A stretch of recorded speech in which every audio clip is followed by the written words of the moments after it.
Good afternoon, and thank you for joining us. My name is Robin Maggio, and I'd like to welcome you to our webcast, Tailoring Learning Settings to Engage Young Children with ADHD with Mary Wunderlich. Today's webcast is part of the National Resource Center on ADHD's Ask the Expert Series Educator Edition. The NRC is a program of CHAD funded by the U.S. Centers for Disease Control and Prevention and provides reliable, science-based information about current medical research in ADHD management. It is a pleasure to introduce today's guest expert, Mary Wunderlich. Mary Wunderlich is an early childhood special education consultant focusing on self-contained early childhood special education, preschool for all, Head Start, and child care programs.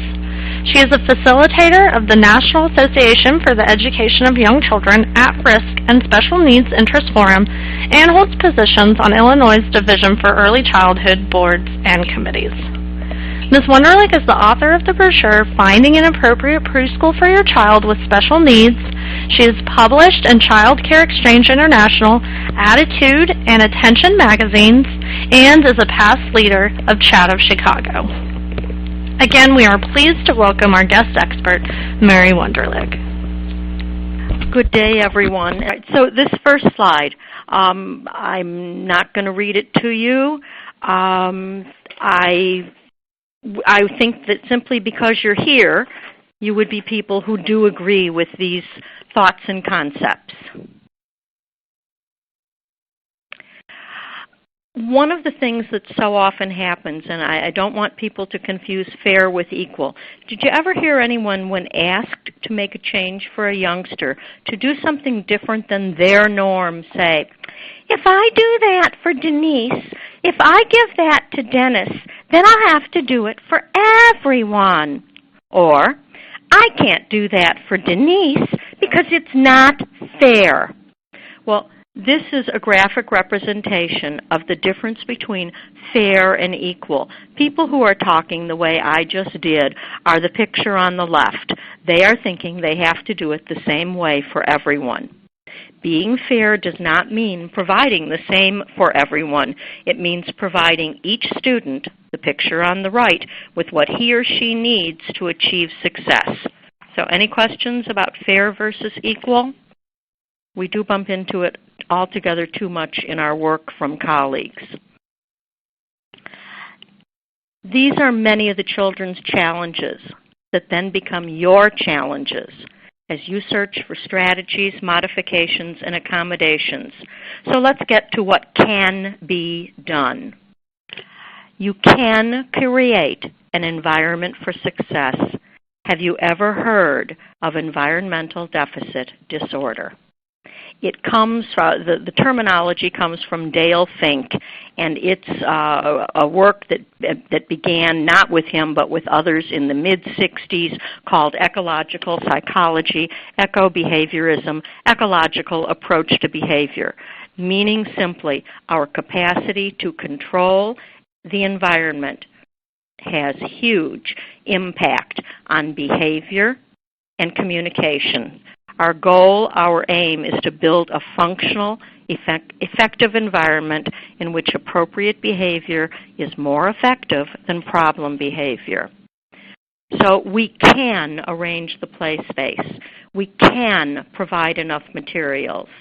We can schedule enough time. We can plan smooth transitions. And we can make waiting productive.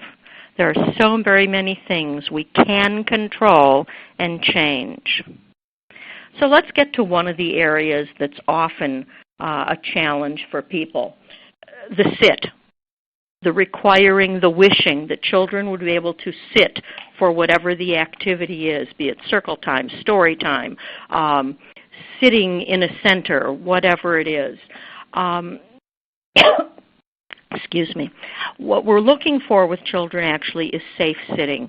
And again, thinking of fair versus equal, we're not looking that everyone be sitting in the same position. In my classroom, I pointed out to children and I modeled many, many ways that they could be sitting. They could be lying on their stomachs. They could be kneeling, just kneeling. They could be up on their haunches. I only had one rule in my classroom regarding sitting. If a child chooses a sitting position that makes them big and tall, then they have to be in the back because it just isn't fair to block anyone's view. So here are also some things to sit upon that often help children. Just sitting on the floor in and of itself doesn't help, is not a good and safe way for a lot of children to sit. There's so many children who need what we call an active sit. They need to have movement. They need to feel sensory responses when they're sitting. I urge people to look into the hokey stool. I just don't have enough words to describe how highly I think of it. I wish they also paid me to recommend it.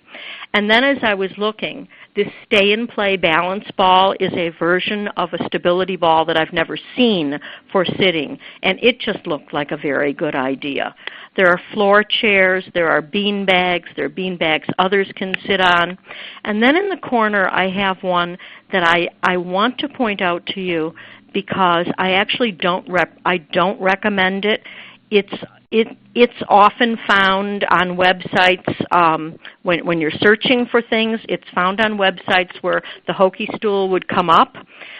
This wobble chair, the sitting surface is slick. When I went to sit on it, I almost fell. So it would mean if you were buying such an item such as that core wobble chair, you'd have to create some sort of a cover for it to make it skid-proof. The hokey stool comes skid-proof.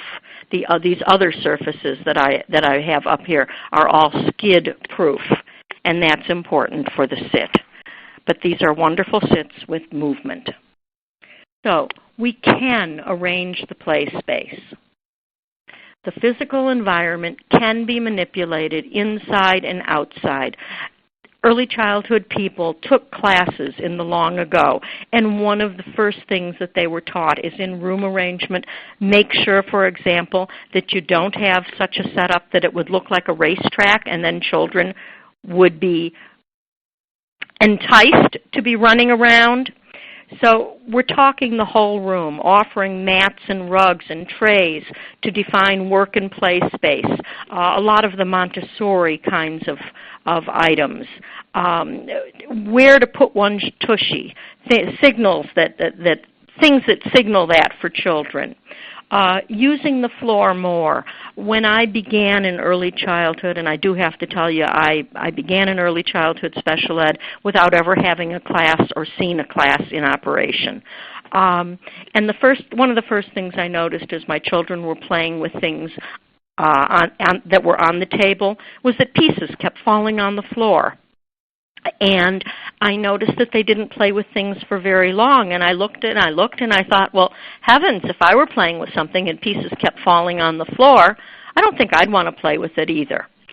So I got to thinking about it, excuse me, and I got rid of the tables in my classroom. Now, I had no idea in most of the world that tables and chairs were needed because children ate in the classrooms. We went to the lunchroom to eat. But I got rid of the tables, and what happened when everything happened on the floor, and I don't know about you, but I grew up playing on the floor, reading on the floor, watching television, lying on the floor, coloring on the floor, writing while I was on the floor.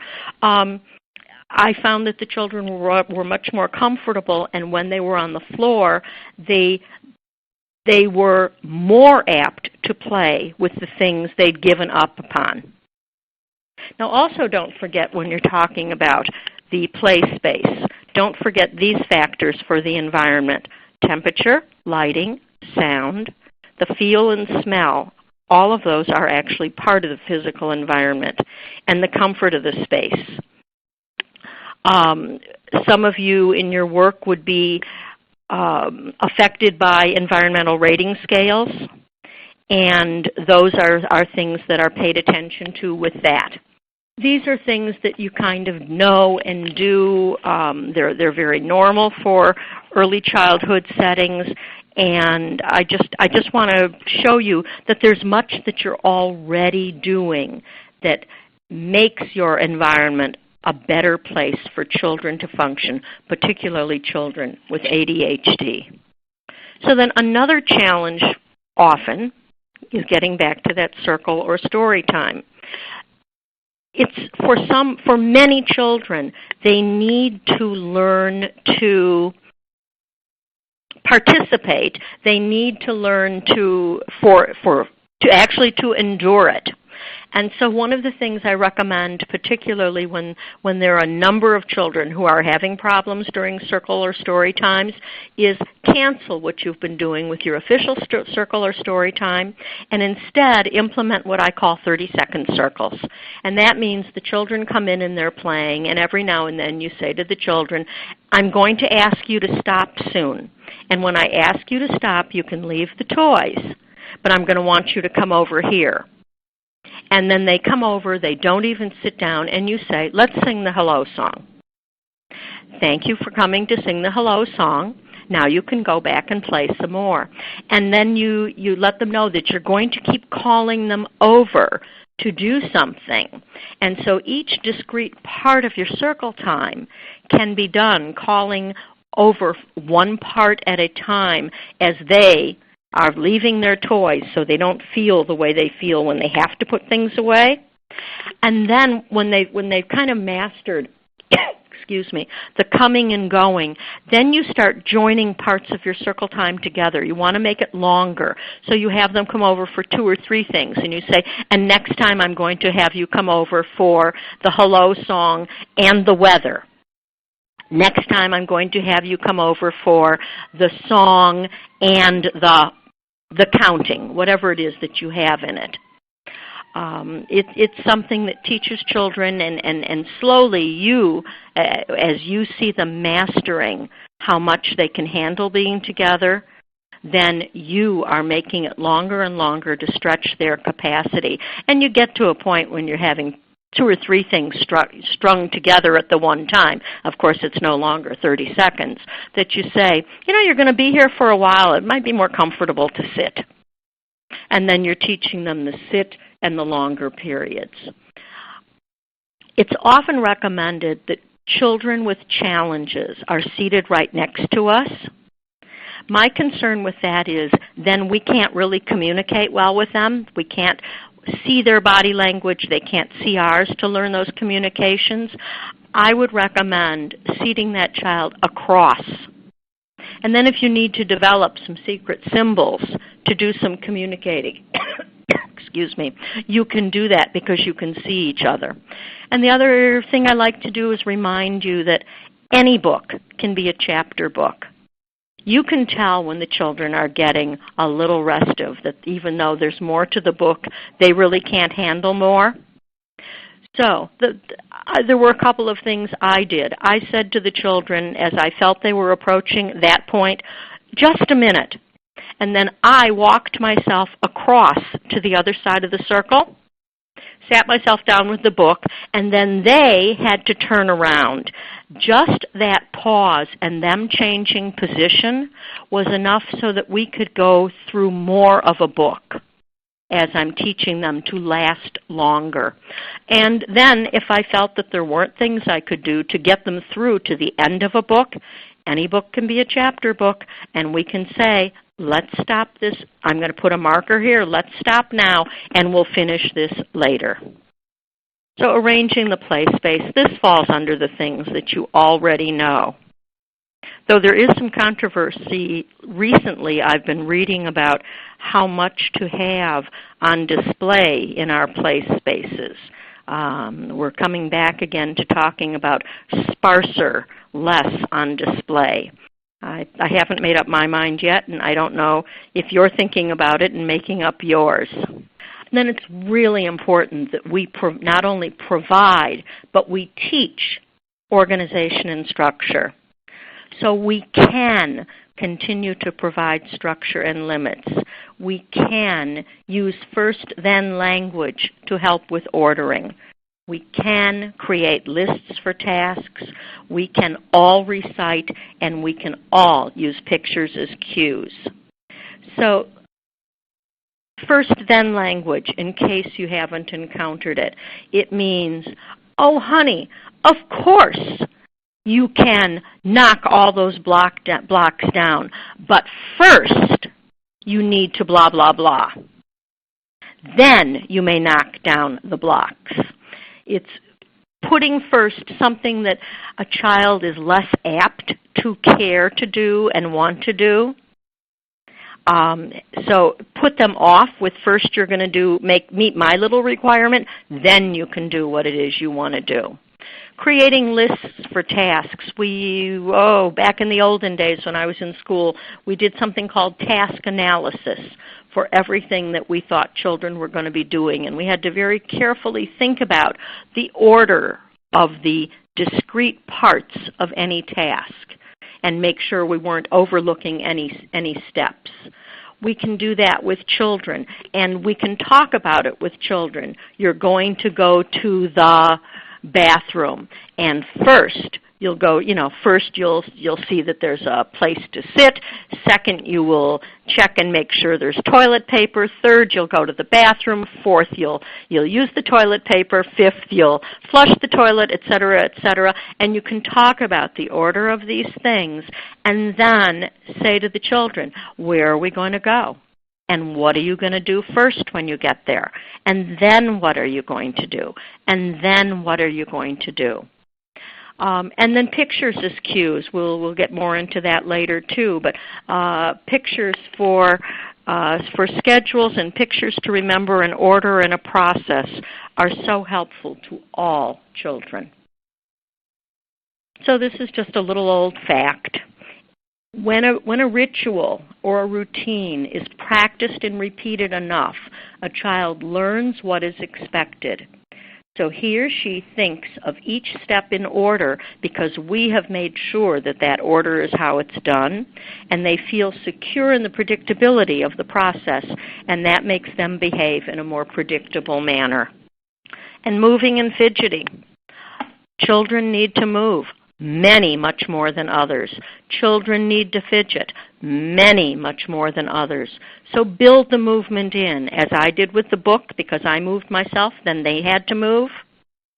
Make sure that movement is allowed for anyone. Remove the stigma associated with movement, with use of fidgets. And with those fidgets, I'm sorry, I meant to take a photo of my fidget collection. And it will be in the follow-up email that you get, so you'll be able to click on it. With fidgets, for example, you can't assign one to a child. You can't say, oh, here, honey, I see you need this. Use this as a fidget. Because what you don't know for that fidget is what size object will be helpful to the child, the texture, the heft, the flexibility of the object, and the magic. So they have to choose their own. I've always recommended having a large container of fidgets, a basket, and presenting it to the children saying, these are fidgets. Fidgets help some people to sit and to listen when they hold them, when they hold fidgets. And so here are fidgets, and if anyone would like to use one, you may. Well, I would say day one, every child is going to run to try a fidget. But most children actually don't need them. And so they're going to put it back. But what remains is fidgets are now a part of your environment. They're accepted and normal. And so for those who care and need to continue to use a fidget, you're not going to have anyone particularly noticing because you've removed the stigma. You've made it, you've made it a natural item in your environment. It's so important to provide enough material. Enough helps to create a sense of calm, but it's a delicate balance with the enough. Children in our settings often are worried if that they're not going to get a turn or there won't be something left for them. So I want to take you to, I'm assuming you've been to buffets. And when you go to a buffet, most of us, when we go to a buffet, we look at the very end because that's where the desserts are. and we see a dessert that we'd really like. And so as we're going through the buffet, we get this strange feeling of, what if that dessert isn't left when I get there? What if there are no more? And what we're having is a version of a feeling of desperation. Well, what we adults mostly do when we want to make sure we get that dessert is, instead of starting at the beginning of the buffet line, we go get that dessert, put it at our table, and then go back. And then we can feel comfortable. We don't have to worry about if there will be enough or if we'll get our turn at it. I think that our settings are like a buffet for children. And it's important that we recognize that they are often worried that there won't be enough for them to have a turn. And they feel that feeling of desperation that we adults can so simply take care of with getting the dessert first. But you see, when a child in our classroom rushes to do something to be there first or have it first, it's often thought of as a negative behavior. When you see that happening, think about that buffet and see if you can then look at that child with a different lens. These are the things that we always look at with materials. The accessibility and organization promote children's independent use of the materials. It's very important. It's very important that children are independent in our environments, and the more we can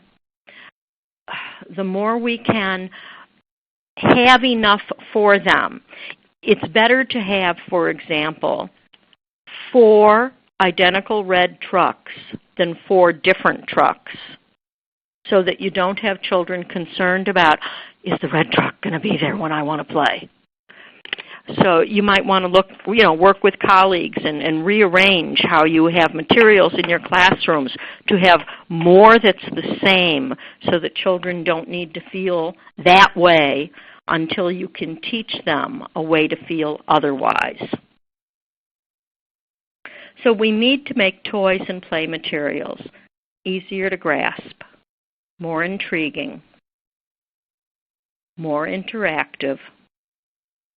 We need to increase the sensory input for some children, meaning sometimes you just need to put things like extracts, vanilla extract, peppermint extract on something so that it also has a smell. Sometimes you need to add texture so that the children will be more attracted to something. And always we're looking to promote independence. We want children to be able to do whatever it is without us. So let me go back to that for just a moment. In my classroom, when I paid a lot of attention to what I was doing and at one point realized it just wasn't working well enough, one of the things I did was I created an image for myself. And that image was that I had lofted my classroom, and I arranged all the toy and play materials, taught the children how to access and use them, and then I went up and I ate bonbons because I wanted them independent of me, and that my only job was now and then to come down and alter the environment to move their learning forward. That image helped me a lot in what I did. Maybe it would help you. Time. Time is really important. Again, with time, there can be a feeling of desperation that there won't be enough time to do it, or that children are interrupted by the demands to hurry, clean up, or give someone else a turn. They each have their own pace. So the schedule is written, and the reality is that when you write a schedule, it's to teach the children the order of the day. It's to teach their parents the order of the day. But that's the schedule you write and you post. But there's what I call the real schedule. And so the real schedule actually has to show how long all the transitions take. So if you have breakfast followed by circle, followed by centers, and then going outside, how long does it take to get from breakfast to circle? How long does it take to get from circle to centers? Because if breakfast is over at 8:30 and circle time starts at 8:30, you haven't built in that transition. When you're doing your writing of your plans, you need to account for those transition times. You need to write them in. The whole rest of the world only needs to see the order of your day, but you need to have them so that you don't get this feeling in your stomach of wriggling and jiggling and tickling inside as you're saying, oh my gosh, it's 8:30, breakfast is over, and it's 8:30 and we have to start circle, and we don't have time to, and now we're already late. So can hold that in your thinking and see what it does to reduce your frustration and your planning when your schedule is the real schedule. Use visual measurement tools, and let me show you some, because visual measurement tools help time to be real and have meaning for children, and it reduces frustration for children, and they aren't as apt to be surprised when it's time to end or change. It gives them time for processing what they see and hear so they can understand and respond. So the first is a time timer. I don't know if any of you are using it. We've got a quick...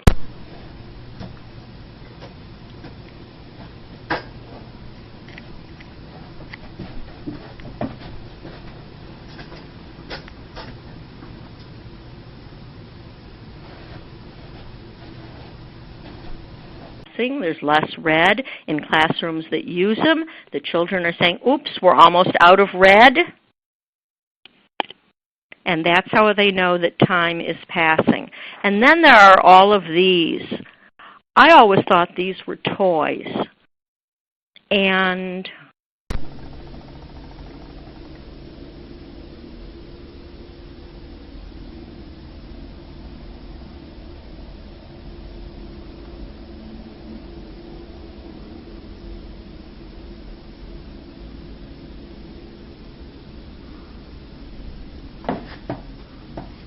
to 5 minutes. I have some that are 10 minutes, that take 10 minutes. These are things that are visual and help children to understand the passage of time so that they can manage things and you don't need to be the constant timekeeper. Picture schedules are so often, are kind of always used in settings now, and picture schedules actually come to us from the world of autism spectrum disorder. The teachers of children with autism started using them because the visual is so helpful, and it leached over into best practice in early childhood altogether. It doesn't matter if you're using a horizontal or a vertical for your picture schedule. Often you have to, it's the space you have. I prefer horizontal because then it's also leading into teaching that left to right progression for literacy, for reading. What I do recommend is when, excuse me, when something on that picture schedule is finished, then it's turned over or covered so that the children understand it's over and this is where we are now. And you might even have displayed, even though you have the pictures for your whole day, you might only have showing what we just finished, what is now, and what's coming next until you teach that whole concept. And so here are some picture schedules that I've seen in classrooms. They aren't exactly how I would do it, but the important thing is these are teachers who looked at their youngsters, looked at their settings, and created picture schedules that they felt would have the most meaning to the youngsters in their classroom. And that's what's most important. And with picture schedules come the use of graphics. Picture schedules should start with actual pictures of the children and the things in your environment. And then if we're thinking literacy, move on to graphics and words. And then the reminders and cues that we need for children. Pictures can show the order, can show how it should look. Maybe you need a picture so that everyone can see how that shelf in manipulatives needs to look with everything put away, and so everyone then learns where it belongs. Verbal cues that children tell what the plan is, their intent, the how, the order.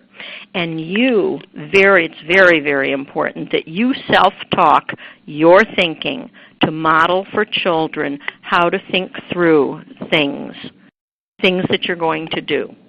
And transitions. Transitions are so tough for so many youngsters because even though we've done our nice teacher thing and we've said 5 more minutes, children aren't always tuned in. The children we are working with, I've always said they need engraved invitations. They need extra mornings. They need those reminders, and that's why tools such as a time timer, if you go around and make sure children are looking at them, then they're not caught by surprise when time is actually up. And communication is a huge part of our environment, and it's teaching all the words, but it isn't just teaching all the words, it's how they sound. I have said to teachers, if your mouth doesn't hurt by the end of the day, you're not doing your job. And this all relates to the language development that we do, and language is just incredibly important. And teaching how words sound. So you have Emily who comes up to you crying and saying, "Frank hit me!" And then what most often happens is an early childhood teacher would sweetly say, "Oh, I'm so sorry that Frank hurt you. Did you get a chance to tell Frank not to hit you because hitting hurts?" And then she might go over to Frank, and then she's going to model what you just said, and she's going to say, "Don't hit me. Hitting hurts." Well, I don't think that's the message. That's not how those words sound. And so if you want them to learn how it sounds, then you have to say, "I hope you had a chance to say, 'Don't hit me, hitting hurts.'" It's not just using words. Words have to have a sound. And children need to learn names, labels, and scripts. They need the whole thing. If you're looking for a resource for a lot of graphics that could be helpful in your classroom, the Head Start Center for Inclusion has a wealth of materials for you. And so this is an example of a classroom voice volume chart, rather than indoor voices and outdoor voices, because you know what? Sometimes outdoors we use a voice that sounds indoors. That's a real confusing concept for children. This is not as confusing. And with communication, speak more slowly. There's a professor who says if we speak more slowly to help children understand, if teachers could only talk more slowly, fewer children would be diagnosed with learning disabilities, behavior problems, and hearing disorders. He said that the average adult speaks about 170 words in a minute, but he said most 5 to 7-year-olds can only catch 120. Well, we're talking children 2 to 5, for example. If 5 to 7 are getting 120, what are 2 to 7s getting? And he said high school students process about 140 to 145. So speak more slowly. And the do's are important, not the don'ts. When we say to a child, "Don't run," often the only word they've heard from our mouth is the word run. I used to say to children, "Oh, you forgot to tell your feet to walk. Please tell them to walk." Ludicrous does work. So in this cartoon, "Guys, I just mopped the floor. Try to stay off it until it dries." "Okay." And then as they're playing, the one says, "Are you sure this is what she meant?" And the child says, "That didn't sound like a dare to you." So check for understanding. Always check for understanding. This is really important during the first weeks. My niece is actually the person who said this to me, not as a teacher, as a parent. She said that she believed her most important job as a parent when the children were starting school each school year was to teach the ropes, the rules, the routines. And children need to learn the rules, the pragmatics of language, the social dialogues and scripts, and we need to do some role-playing and writing social stories, having them practice, rehearse, and preparing. I had an aunt who, anytime there was a family function, before we got there or before when people got to our house, she'd say, and here's, so-and-so and so-and-so are going to be there, and when you're there, this is what's going to be happening, and this is what you will be doing. And there were these lists of behaviors and expectations, and always the very last thing she said, and we would always be smiling. It's the preparation we give children. And the rules, how we write rules or how rules are written, write them as positives. That's the first and most important thing. They must be positive, the do's, not the don'ts. And it's important also. Many model rules say, we walk in school. It would be better if it would say, I walk in school, because when children have learned the rules, and then you can look at a child and say, what's the rule about walking? If your rule is, I walk in school, then that's what the child's going to say to you. And I walk means them. They don't always know that they're part of we. And so using I statements absolutely helps them. And don't forget the I'm sorries. Oh, the other day I was with a youngster who every time she did something wrong, and I'm telling you, she did something wrong, fell out of her every 4 minutes. And she'd say, I'm sorry, I'll never do that again. And that isn't what we want them to say. And I tried talking to her about it a lot, and I said, I know that that you wish you'd never do it again. But that's not a promise you can make. But what you can say is, I'm sorry, I'll try, blah, blah, blah.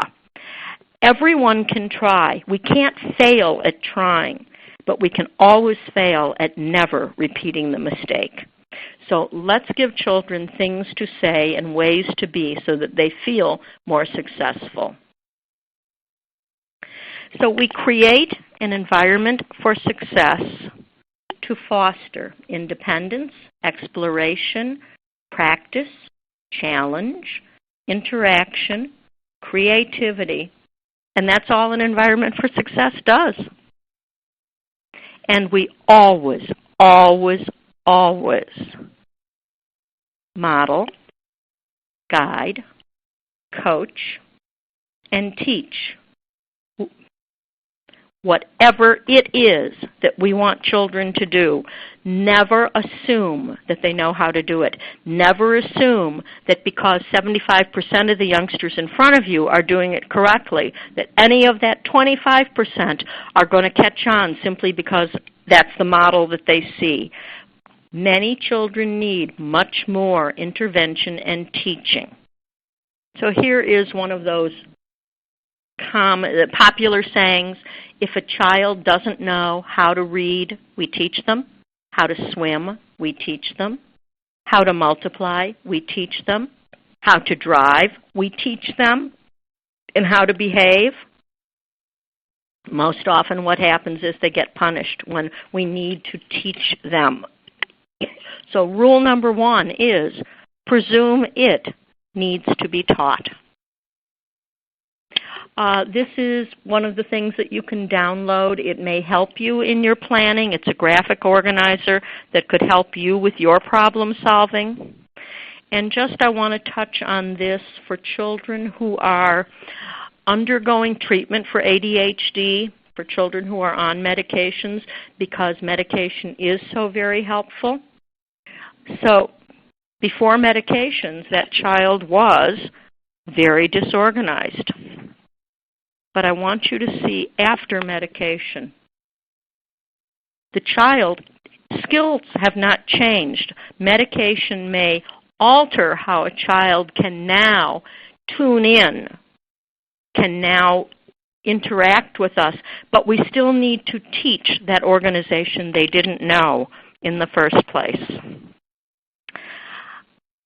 So teachers commonly say, he always needs to blah, blah, blah. And I like you to take that word needs and I'd like you to throw it away. I'm sorry, he always wants to blah, blah, blah. It isn't wanting. Children are doing what comes naturally to them, and they aren't wanting to do it, it's that they're needing to do it. So the question you're constantly asking yourself is, why is so-and-so needing to do it this way, needing to say it, needing to have it? And if you can answer that question, it can help you in helping a child. It's important to know this as you're coming up with strategies. There's no strategy that is bad or wrong, and it's not your fault or the children's if it isn't working.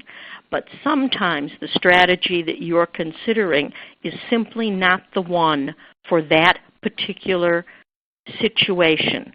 So it's your plan that needs reevaluating and structuring and restructuring. So here's a short bibliography of places I like to go looking for information. CHAD.org, which includes the National Resource Center, and Attitude Magazine, Understood.org, and I don't have it written here, but it'll be on what you get from when you download, the Head Start Center for Inclusion that I already mentioned, and the Head Start Early Childhood Learning and Knowledge Center, CCEFL, the Center for Social Emotional Foundations for Early Learning. They'll help you with a lot of graphics. And here's my last bit of advice. Things take time. So if you're going to work on something, give yourself all the time in the world that you need in order to make it work. Don't get scared. Don't get frustrated because it hasn't worked first try. And that's it. I'd love to have questions from you. Well, we do have a couple of questions that have come in, and just sort of wondering about some of those other ideas when you were talking about incorporating different sort of sensory types into the fidget toys and into the other activities. Could you give a couple more examples? I know that you had given a few, but just maybe some other common ways you incorporate those additional sensory features into the classroom. When we think sensory in early childhood, we frequently think of that sensory table. So you think, oh, well, whatever I have in the sensory table right now, wouldn't that be interesting if it also had a scent? And then, and the tactile thing is already, it already offers something tactile that's intriguing. And what I've read, and I do have to admit, it's not something I'd learned about while I was still in a classroom. And it's just so intriguing to me. So it was, for example, spray the blocks with something that would have a scent. That could make the blocks more enticing. And so look around at the things with which the children are playing and see if scent in an area, scent on an object, is something that even though it might not have any value to you, could add value to that area or item so that a child would be enticed to engage with it more. Does that help? I think so. I think that's a great additional suggestion. The purpose is to entice children. Mm-hmm. That's it. Okay, great. Go. Somebody else was referring back to you mentioning about self-talk, and was that just wanting some clarification? Was that teaching the children to self-talk, helping the children self-talk, or themselves using self-talk? They were just wanting some clarification on sort of what you were referring to with that. We have learned over our lives to do so many things, and there's a communication going on in our brain as we're doing something. Children haven't learned that yet. So when we as adults are engaged in something, then the children need to hear the thinking steps that we're going through to plan or engage. So it gives them a model. I forgot to get the napkins for lunch, and we really need them, and I'm busy right now. I wonder who I could ask to get them. That's something you wouldn't be saying out loud. But if children hear that, then they can hear you say, oh, well, of course, I can ask Renee to get them. And then the problem is solved. Whatever you can come up with that they hear you doing that planning so that they then learn. And then you can take them through asking, how are you going to do that? What are you going to do first? So that they have an experience then to self-talk out loud to you so that you see them growing that skill. Yes, I think so. What about, have you ever used a calming area, and what is your experience with using those? You know, I don't think I was smart enough to call it a calming area when I used it. There weren't many times when I needed such a place, but I do remember having a couple of children who needed to cry a lot. And I wasn't so sure that it was what the reasons were. And so what I created was, rather than saying, "Oh, there's nothing to cry about," if you need to cry, that's fine. And I can put my arm around you while you're crying, or if you need to cry for a long time and my arm around you isn't enough, then here is a pillow you can sit on, and that could be your crying place. And you can cry as long as you need to, and then when when you think I can help you, I would be very happy to help you. I'll check with you. You can come and tell me I can help you. So yeah, and I think in classrooms now we have a lot of emphasis with the environmental scales that are being used with quality rating systems on having places where children can be alone. They don't always have to be doing something with someone. And so there are many private places built into classrooms. Yes, great, thank you. I have maybe a little more of a complex question that's come in. So this is from someone who is a school social worker, and they're actually in an elementary school versus the preschool age, but I think that this might be relevant to some preschool teachers as well. So for those sort of individuals in a support role within a school, her situation is sometimes she's having teachers coming to her insisting that a student has ADHD.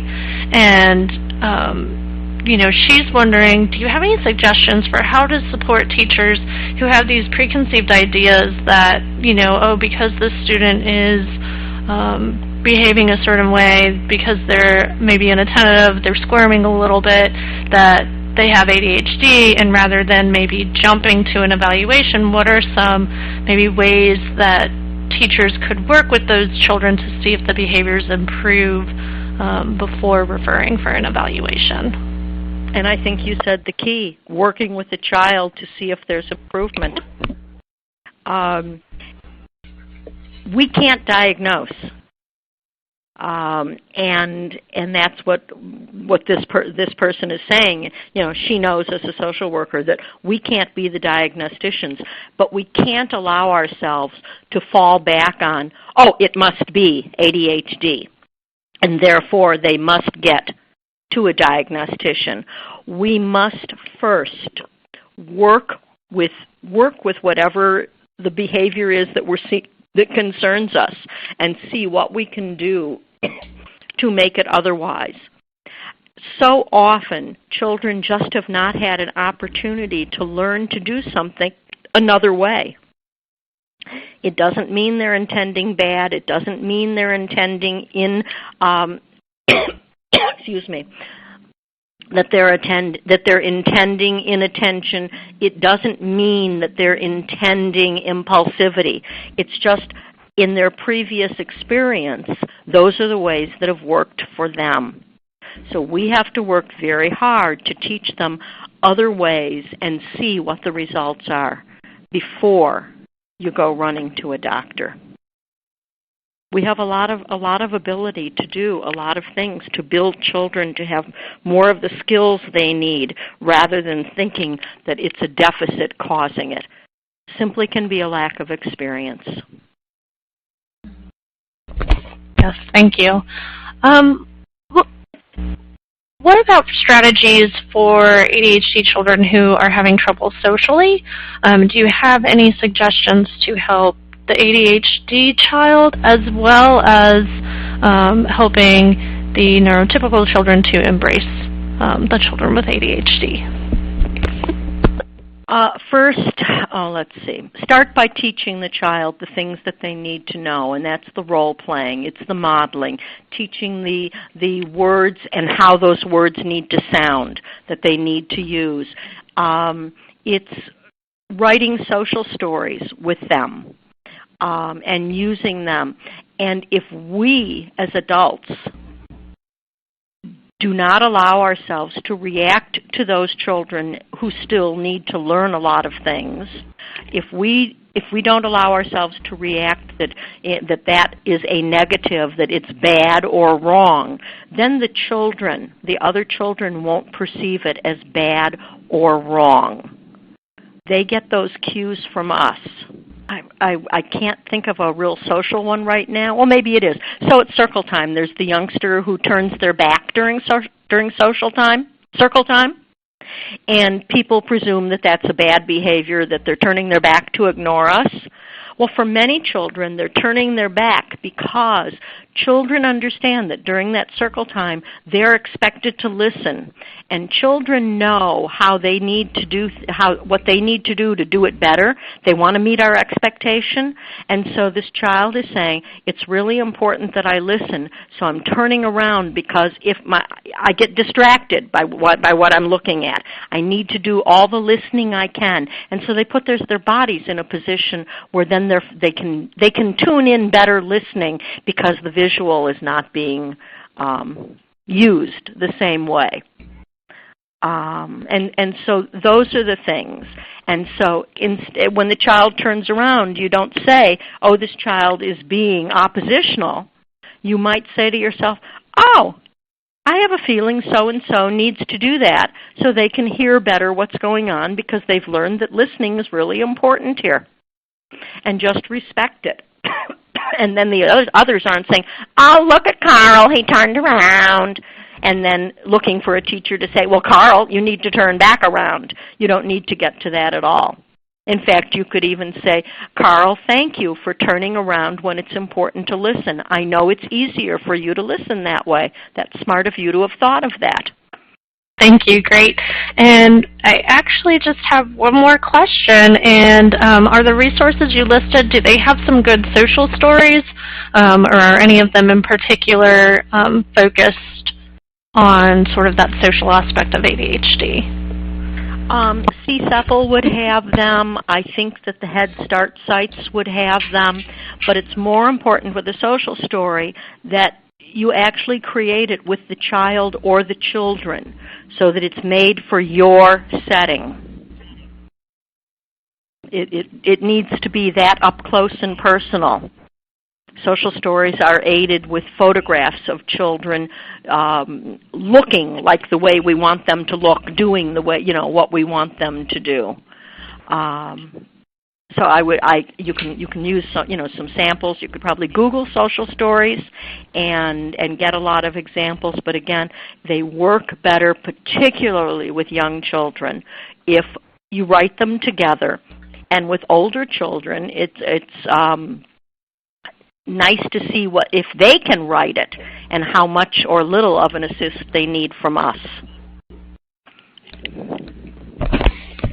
All right, great. Well, thank you so much, Ms. Wunderlich, for your insights and suggestions today. And I also want to thank all of our participants for joining us. This concludes our webcast.